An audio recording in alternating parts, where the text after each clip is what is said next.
to G9Ija Tv News Headlines with your host, Dr. Chan. Subscribe to G9Ija TV News Headlines. Thank you. Well, welcome to G9Ija TV News Headlines this morning with your host, Dr. Champion. How was the night? Hope you slept well. And happy Eid-el-Kabir, happy Salah to all our Muslim friends, family members, fans, everyone who belong to the Islamic faith. Happy Muslim celebration. Happy Salah to you all. And we have top stories hitting the news this morning. We're starting with the Punch newspaper. Breaking news: Fubara swears in caretaker chairman for 23 local government areas.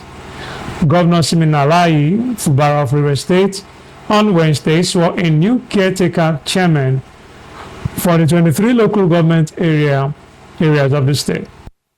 The governor inaugurated the new caretaker chairman hours after the House of Assembly, led by factional Speaker Victor Jumbo, screened and confirmed the nominees. Governor Fubara had forwarded the list to the State House of Assembly on Tuesday, and the nominees were invited for screening as early as 8 a.m. on Wednesday. According to a statement issued by the clerk of the House, G.M. Gillis West, the nomination came amid a renewed political crisis in the state as former council chairmen have refused to vacate their offices after their tenure expired. Punch reports that the swearing-in took place at the Executive Council chambers of the Government House in Port Harcourt, the state capital, amid tight security. Our correspondent reports that the first batch of 11 caretaker chairmen took their oath of office before other batches came in and also took their oath. Details of that can be seen in the Punch newspaper. Please get yourself a copy. And we'll move over to the Leadership newspaper with a health information. Of course, we know that for some time we've been talking about cholera, and today's headline is Preventing Recurring Cholera Outbreaks. Leadership newspaper. Now the news in detail. Cholera outbreak usually occurs during the rainy season, thus the need for proactive measure. The Nigerian Center for Disease Control and Prevention, NCDC, recently reported 1,141 suspected cases and 65 confirmed cases of cholera with 30 deaths so far. The cases were reported from 96 local government areas in 30 states. According to NCDC, Bayelsa, Zamfara, Abia, Cross River, Bauchi, Delta, Katsina, Imo, Nasarawa, and Lagos states are the 10 states that contributed 90% to the burden of cholera present in the country. Cholera is a food and waterborne disease caused by the ingestion of the organism Vibrio cholerae in contaminated water and food. On food and water contamination, NCDC explained that water is usually contaminated by the feces of infected individuals, and then that contamination of drinking water can occur at the source during transportation or during storage at home. Food may be contaminated by soiled hands either during preparation or while eating. Beverages prepared with contaminated water and sold by street vendors, ice, and even commercial bottled water have been implicated as vehicles of transmission, as have cooked vegetables and fruits freshened with untreated wastewater. The time between infection and the appearance of symptoms is 2 hours to 5 days. It has a high risk of transmission in areas that lack adequate sanitation facilities and or a regular supply of clean water. Unsafe practices such as improper disposal of refuse and open defecation endanger the safety of water used for drinking and personal use. On those at risk, NCDC said people of all ages living in places with limited access to clean water, people living in areas with poor sanitation and poor hygiene, and people living in slum areas where basic water or sanitation infrastructure is missing are at risk. Others include people living in rural areas who depend on surface water or unsafe piped or borehole well water sources for drinking, people who consume potentially contaminated food or fruits without washing and cooking properly, people who do not perform hand hygiene at appropriate times, relatives who care for sick people with cholera at home, healthcare workers including doctors, nurses, and other health workers who provide direct patient care in the absence of standard precautions. The center has therefore alerted the public of the increasing trend of cholera cases across the country as the rainy season intensifies. It has also called for prevention measures while urging the public to ensure that they boil their water and store in a clean and covered container before drinking, as well as practice good personal hand hygiene by regular hand washing with soap under clean running water. Ensure that food is well cooked before consumption. Only consume raw food such as fruits and vegetables after washing thoroughly with safe water. After cooking food or boiling water, protect against contamination by flies and unsanitary handling. Leftover food should be thoroughly reheated before ingestion. Persons with diarrhea should not prepare or serve food or hold water for others. Avoid open defecation, indiscriminate refuse dumping, ensure proper disposal of waste and frequent clearing of sewage. If you or anyone you know experience sudden watery diarrhea, please do not self-medicate. Visit a healthcare facility immediately, the center advised. According to the World Health Organization, cholera is an acute diarrhea infection which can lead to dehydration and even death if untreated. Adding that the disease remains a global threat to public health and an indicator of inequity and lack of social development. Who said the long-term solution for cholera control lies in economic development and universal access to safe drinking water and adequate sanitation. The organization says actions targeting environmental conditions include the implementation of adapted long-term sustainable wash solutions to ensure use of safe water, basic sanitation, and good hygiene practices to populations most at risk of cholera.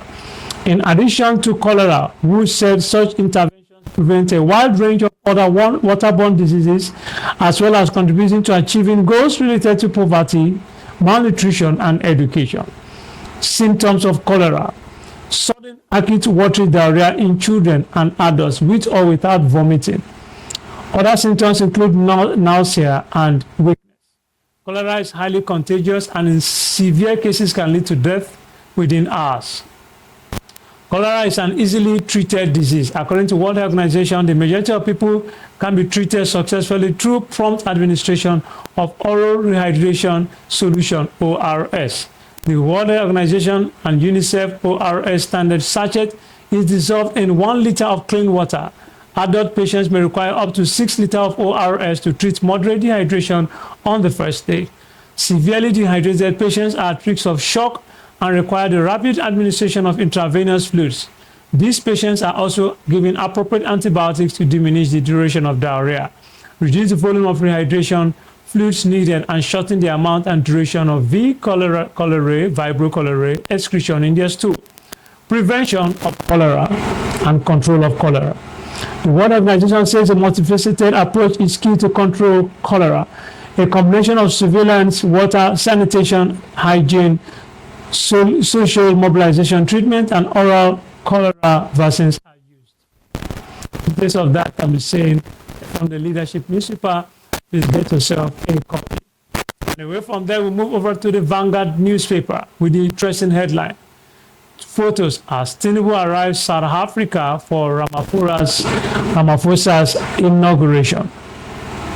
The news in detail. President Bola Ahmed Tinubu has arrived in South Africa to attend the inauguration of President Cyril Ramaphosa.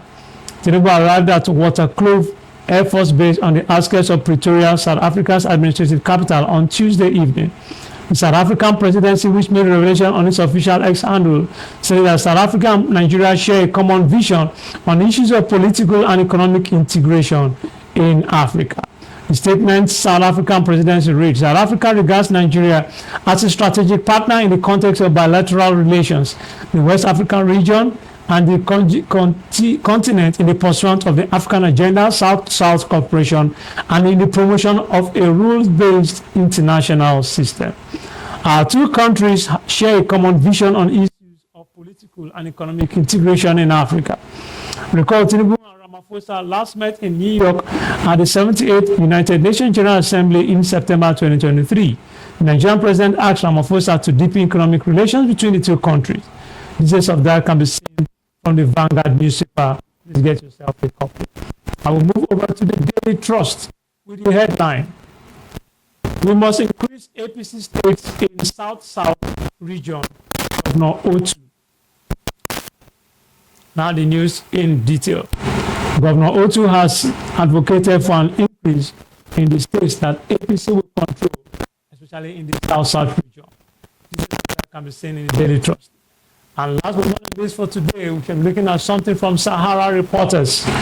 Sahara Reporters, Kwankwaso's statements on moves to create new Boko Haram unbecoming of his status, APC says. Now the news in detail. Kwankwaso accused the APC-led federal government of allegedly attempting to create a new breed of Boko Haram terrorists and insurgents in the northern Nigeria. The All Progressive Congress has responded to explosive accusations made by Senator Rabiu Musa Kwankwaso, former governor of Kano State and the 2023 presidential candidate of the new Nigerian People's Party, NNPP, that the Nigerian government wants to create a new breed of Boko Haram terrorists. Kwankwaso accused the APC-led federal government of allegedly attempting to create a new breed of Boko Haram terrorists and insurgents in northern Nigeria.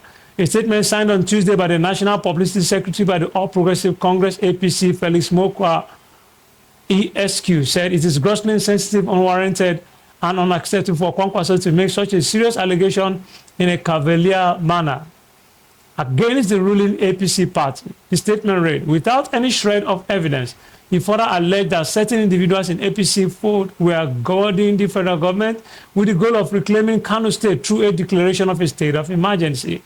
Kwankwaso, while unhinged comments were made with reference to the lingering immigrant tussle in Kano State, we consider Kwankwaso's comments to be disappointing, highly incendiary, and unconscionable for an individual of his standing. As a former governor and minister of defense, we expect Kwankwaso to demonstrate high-grade discretion and a bitter grip of the severe social, political, and security implications of unguarded utterances capable of fueling tension and strife in the good state of Kano. Kwankwaso said it's disturbing that Kwankwaso will so casually accuse the government of attempting to create a new breed of Boko Haram terrorists and insurgents.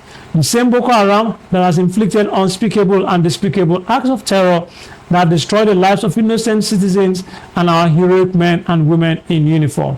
He added that Senator Kwankwaso ignored the federal government's glaring neutrality on the immediate crisis in Kano State from the onset. He said, as a government that thrives on respect for the rule of law and constitutional liberties, the federal government has confidence in our courts to fairly adjudicate the matter that is already before them, and has no need or reason to side with any of the parties in the emirship dispute. Unguarded accusation like this coming from the highest level of leadership of the NNPP, such as that made by the Deputy Governor of the Kano State, Comrade Abdulsalam Kwazo, against the National Security Advisor, Malam Nuhu Ribadu, which he has since retracted and apologized for, are totally unhelpful in the delicate context of Kano State and must be avoided.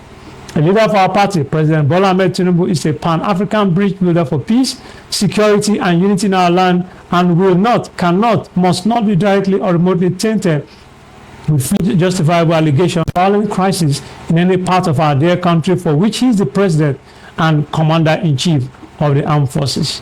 As a statesman, Kwankwaso should busy himself with exploring and exhausting all avenues for political and peaceful solutions to the royal impasse, rather than amplifying the drums of strife and upheaval. The situation in Kano State calls for calm as the nation awaits judicial or political resolution of all outstanding matters. The good people of Kano State deserve to live in peace, unity, and security, he added. With that, we come to the end of G9Ija TV news headlines within your screen this morning. And of course, right before we go, we just want to encourage us to please stay safe. The cholera outbreak is real. Please stay safe. Drink clean water. Make sure your environment is safe and is clean. Do hand washing. The hand washing hygiene practice is a must. Please encourage people to wash their hands using the rest. Wash your hands before eating, wash your hands after eating, wash your hands before touching, and after touching surfaces. And very also important for you to know that you should please ensure that you don't eat food and kept in the fridge storage place after 3 days. And of course, if you want to eat, please eat it. Avoid eating cold food. I'm sure with this one or two things to prevent cholera. And of course, when there is cases of cholera, you visit your nearby hospital. And if you come away next time, please stay safe. Keep winning. We believe in you. And it's my name. Signing out. Bye. Subscribe to G9Ija TV News Headlines. Thank you.